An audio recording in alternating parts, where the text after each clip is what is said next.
এই জায়গায় সিরাজ সাহেব একটি জায়গা জবরদখল করে খাচ্ছে। আপনার নাম কি? আহমদ শেখ।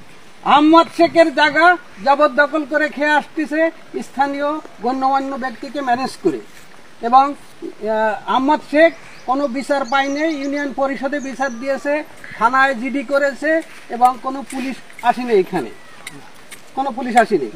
এটা কি আহমদ শেখের জায়গা? মূলত এটা আহমদ শেখের জায়গা। আপনি জানেন? আপনার নাম কি? হুসাইন শেখ। হুসাইন শেখ। এই জায়গাটা কি এই সিরাজ সাহেব জোরদখল করে খাচ্ছে? কত বছর ধরে?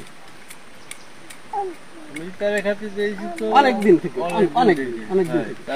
তাহলে সে যে জবরদখল করে একজনের জায়গা খায়, সে মুসলমান এবং সে ইমানদার না, নামাজ রোজা করে না, তাহলে আরেকজনের জায়গা কিভাবে খায় দখল করে? একদম ঠিক না। আহমদ শেখ হলো কানে শোনে না, আর তার স্ত্রী মারা গিয়েছে এবং তার 7টা ছেলে মেয়ে, 3 ছেলে 4 মেয়ে, সবাইকে সে বিয়ে দিয়েছে। সে তো এখন অসহায়। এই জায়গাটা যদি তার দখলে আসে এবং সে খাতি পারে, এই জায়গাটা লাগিয়ে সে অনেক অর্থ পাবে, সেই অর্থ দিয়ে সে ডাক্তার দেখাতে পারবে এবং সে চলতে পারবে। আহমদ শেখ, সিরাজ শেখ তাকে এইভাবে নির্যাতন করতেছে। এটা আপনিও জানেন যে সিরাজ শেখ নির্যাতন করতেছে।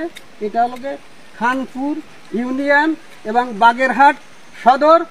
আমি মল্লিক নাসির, দৈনিক মুক্ত খবর, বাংলাদেশ। খোদা হাফেজ।